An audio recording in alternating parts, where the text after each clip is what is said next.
everybody, and welcome to the Yayo Show. And I am so excited today. We got a special guest in the building. We got Bone Crusher, 5-time platinum artist, So Def. How are you doing? I'm good. I'm good. I am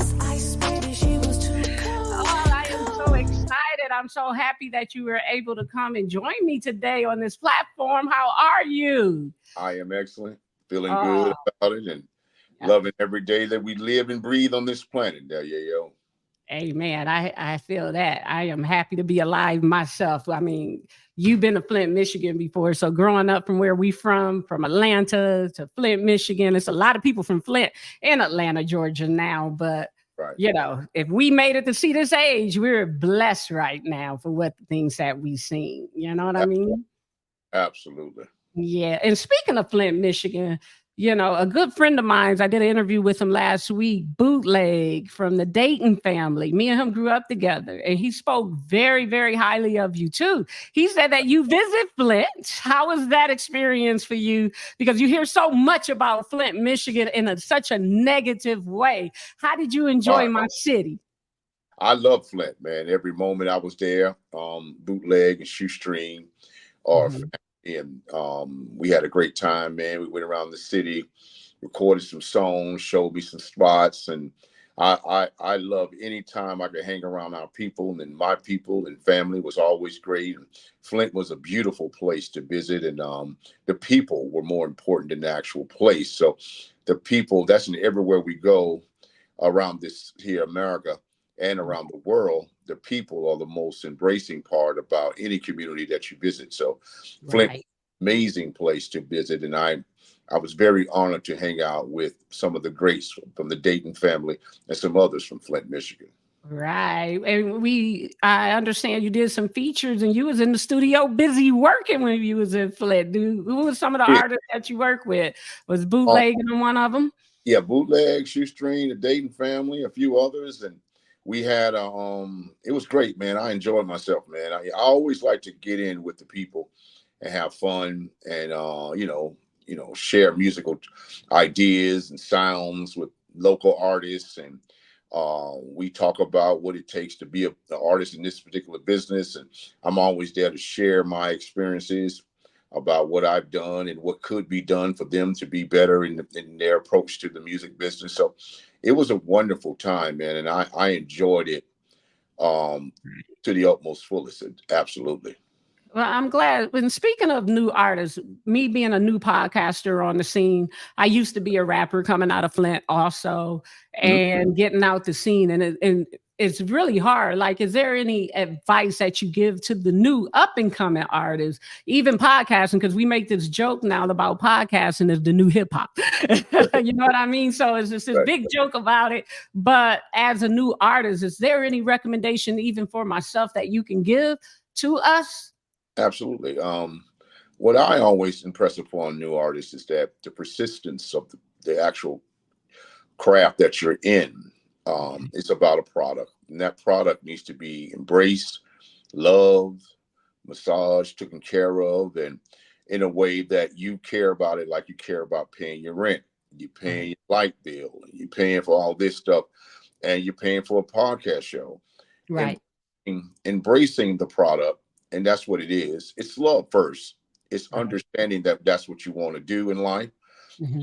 Because most times things that you love don't love you back the way you love it. And music business, everything else is no different. But if you give it enough of it, and you keep yourself moving forward inside of it, and you don't listen to the naysayers and people telling you that you can't do it and this and that, there's a magic word in there. It's called persistence. That persistence will let you know immediately if this is something that you need to be doing, because life is easy. You got to work hard at it. You got to keep pushing at it. You got to keep going. And before they know it, the Yayo Show is the #1 show out, and they'll be saying that where you come, they're not realizing that you worked hard for the last 10 years or 5, 20 years to get to where you are, because the only people that see you are the people that know you. And that's the business as we live in right now, is that we live in a world where now you have a niche market. The Yayo show may have millions of followers, but my fans don't know you. Right. But you become super duper famous and everybody knows you. They'll think you just came out of nowhere because Right. you've secured your lineage inside of what it is that you have created, and your Right. fans that love you have pushed you to the point of everything. But that Right. takes time. It takes It time takes to time. grow, and it took me a long time too. And it actually took me longer because I'm of a different industry. I'm from the label industry, where I had Okay. to go through a label to get out in the world. Right. That and then that was a bunch of garbage too. Right. Deals, you lose this, you do that, you go through people that don't really necessarily have your best interest at heart. But then you find the right place that you can actually come out and become the artist that you've always wanted to be. So, Right. now in the social media world, you can work hard, you can do this, you can build up. And the great thing about it is that you own the brand. I own the brand. Owning the brand. What it's all about. And I am a brand, just for the Yeah. haters. You Because own somebody the told me brand. you don't got no brand. And I was like, well, I got a last name. That is a brand. Amen. Mostly every place you visit to buy your clothes, makeup, them headphones you got on, the microphone Right. is somebody's family name. Right. Macy's is somebody's family name. Dillard's is somebody's family name. These Right. names are synonymous with greatness because it's so much greatness that people don't even see that as a name of somebody. You know, Right. Gucci was a name. That's somebody's name. That's Somebody's not name. they made up. That's somebody's name. So those are the things that people don't understand, that your name is your birthright and that's your Right. brand.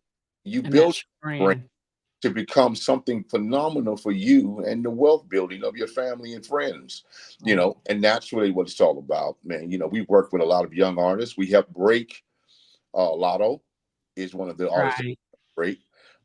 We mentored a lot of young artists in our day, and me and my wife, Storyteller, we have a Okay. consulting firm called Crush Consulting, and what we really do is just that. We consult with people about their brand and the brand making and what it takes to become a brand and investing in that brand.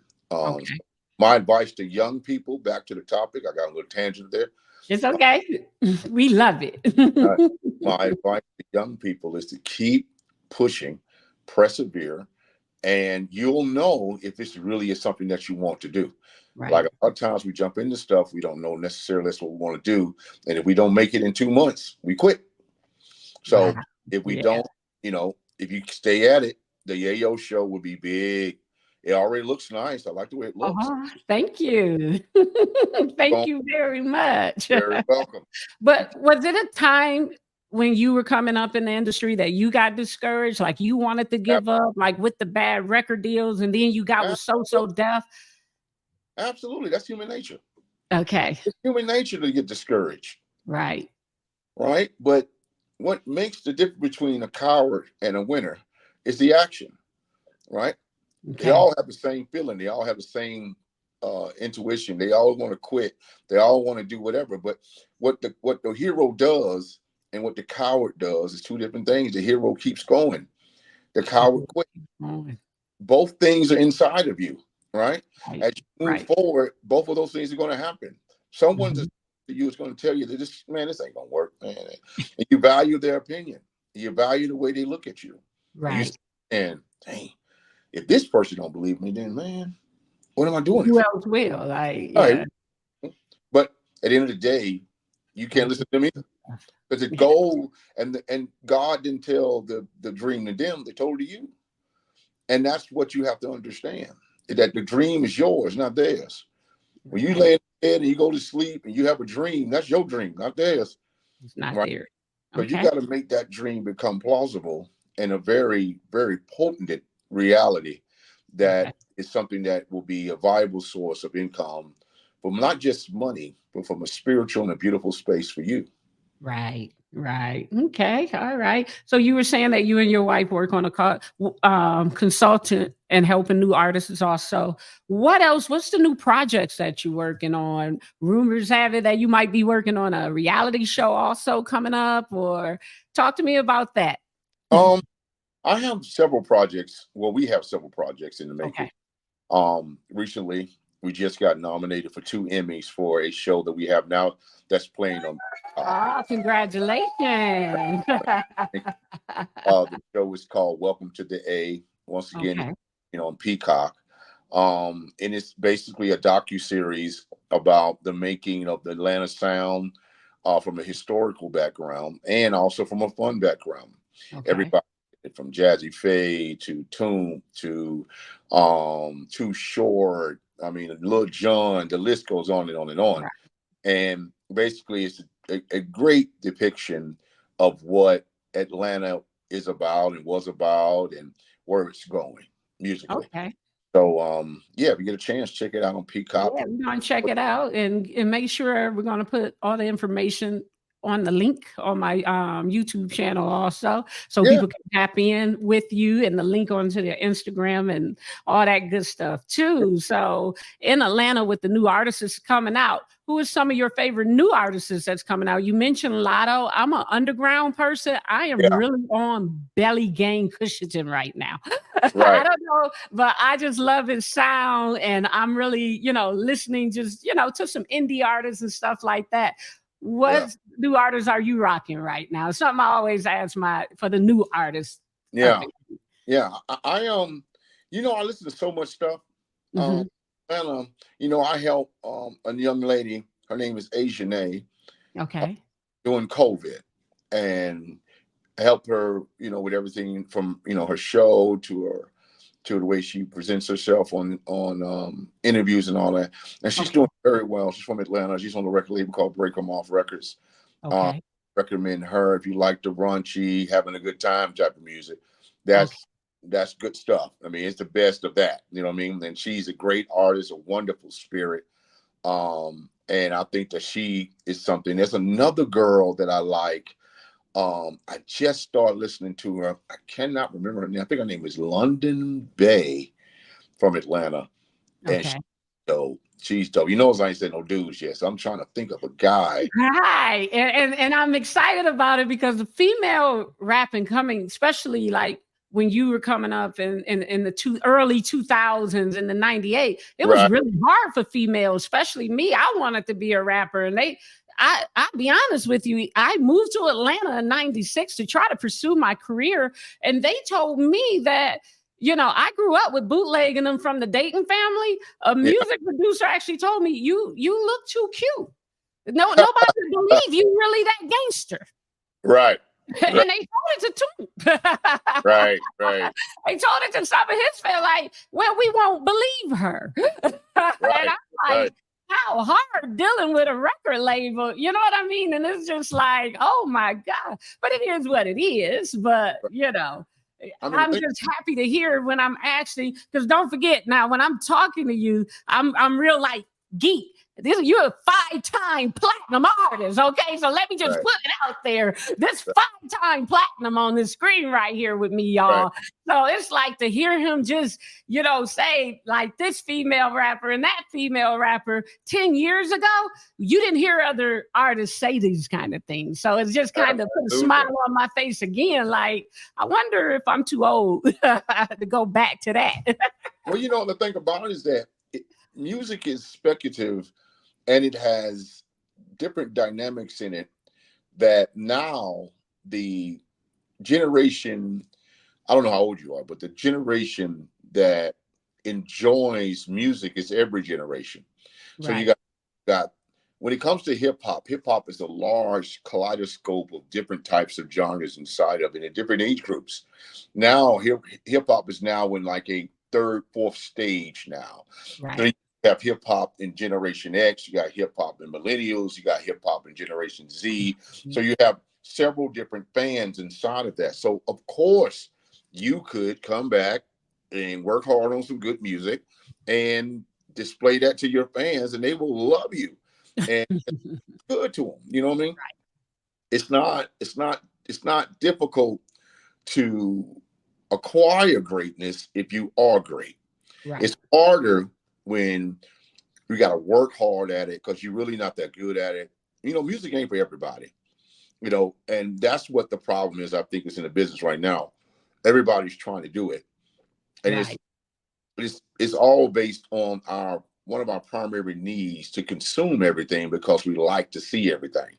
Right. So when you are presented with content, I'm no different. I'm a victim of it myself. I like to look at everything too, right? Right. So that is probably why a lot of stuff is getting a lot of play over great things that probably wouldn't get a lot of play because usually great artists aren't very good at promoting themselves. To be Right. quite, honest. Right. Most great artists are just great at what they do. That's just the artists, and that's why labels were so important back in the day, because you would have a Michael Jackson who may not be good at promoting himself, but he's great at doing great music. It's You great know, at doing music. and Right. key to all this is because it takes a team of people that Right. are what they do to do what they do. Right. You being great at being a artist at the time, and you needed somebody to help you promote your greatness, Right. right? Not really good at promoting. You're like, man, I can do this music, but I don't really want to be in front of no walking around here promoting my own stuff. They don't look right. No, man. Then you end up not getting discouraged because you end up getting discouraged because you can't promote your own music, right? Right. Whereas somebody that don't have no ability other than know how to talk and be narcissistic on a camera can say, "Hey, man, I do blah, blah, blah, blah, blah." And our primary need to consume content would be like, "Hey, who is that?" You know, like, "Oh, Right. wow, that person, blah blah blah blah blah." But realistically, they just a circus act, and we like Okay. the clowns. We love the clowns. We love the circus. We like looking at clowns. So, you know, and that's the thing, though. Yeah, yo, I'm telling you, you might want to get back in the studio if you. Okay. I ain't never seen you rap before or sing or whatever you do. I I'll don't send you something. know. I can send you something with some skills on it, okay? And just let you hear. But they used to tell me, like, your look is not going to convince them. And then when Cardi B came, I was like, oh, man. And I really love Cardi. Like, I like all the female artists that's out right now. I Right. support them all, but it's just, back in the day, it was really hard for a female. And understand something, when I was trying it, it was before MySpace. Just not to tell you how old I am. Yeah. I mean, back then, you had a lot of gatekeepers that didn't know what they were doing, Hmm.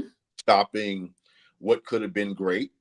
Right. Whereas nowadays, you end up finding the greatness because it's out there to be consumed. And Right. that's something that we were not privy to at a younger age in what we call the music business then. Now, everybody gets a shot, even the ones that don't deserve it. So, Right.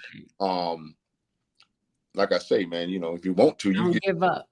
don't give up. That's what I'm saying. Like, you just keep going. Like, Right. even Keep with this going. show here, with your podcast, you keep going, keep going.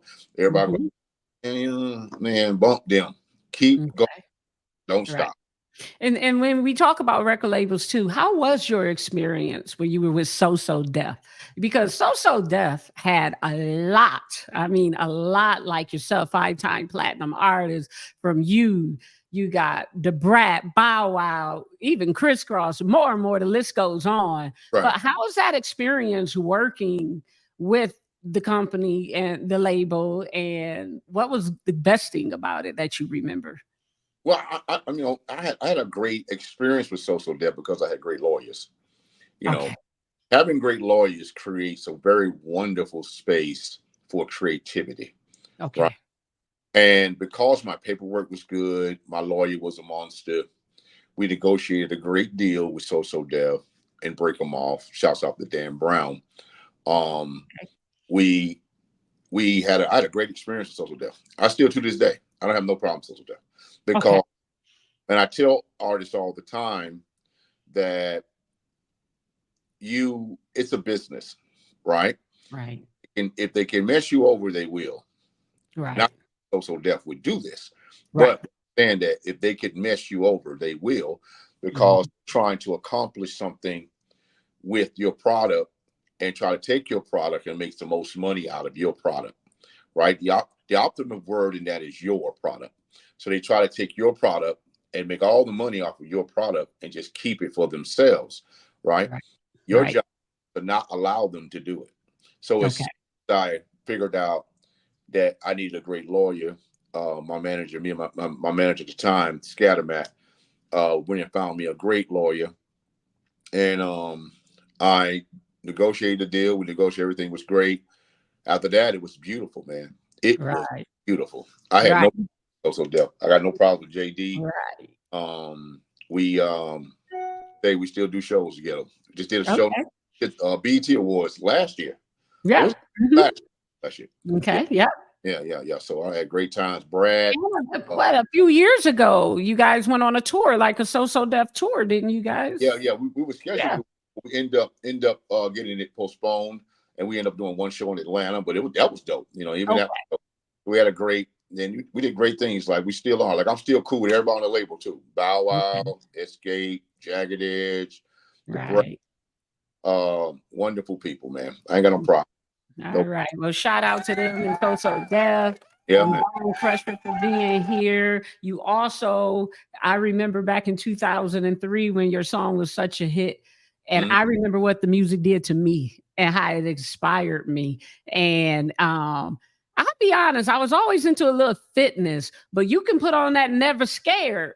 Yeah. And you really ain't scared no more. And you know, my mom always told me growing up in a Christian household, you can't live in fear.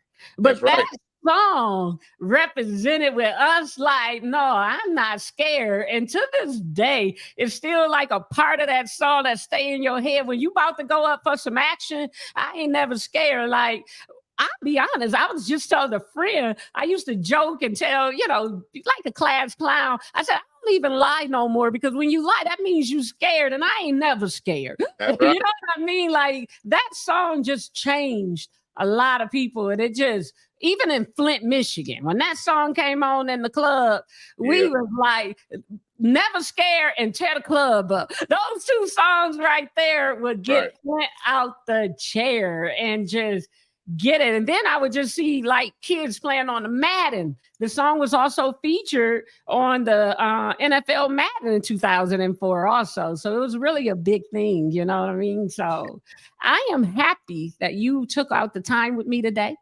And I just want to thank you. Is there anything else you would like to talk about before we start wrapping this up for the day? Yeah. Like I say, I got a new single coming out on Diamond D's album. What is it called? I'm trying to think of the name of the album. I'm talking crazy. I forgot the name of the album. I knew it all this time. It's the third version of it. I got a song coming on Diamond D's album. Okay. The dime. Oh man, I'm tripping. But I got a song coming out on Diamond D's new project. Comes out August 9th. Okay. Third installment of this album, which I am embarrassed that I don't know the name of it right now for some reason. I just told you the name of it before we started recording. But I'm seeing the name. Anyway, the song's called My People. Crate record.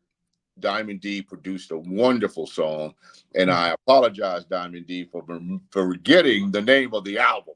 But out on August 9th, the dime piece, the dime something third, the third installment of it. Okay. Also, I have my project. I have a single coming off from that. The Return of the Lyrical Giant will be coming out at the end of the year, which is crazy. Everybody's on it. Produced on it from Jazzy Faye, the Drummer Boy, DJ Toon. Wow. Yep. Travis Cherry. And DJ Platoon is one of my favorite producers coming out of AA. To this, and his music, he brings so much. Some of my favorite, just to give y'all an idea, if you don't know who DJ Tooth is, listen to that Kanye, You Can't Tell Me Nothing. That beat right there is a DJ Tooth beat. Yeah. So yeah, he's very talented.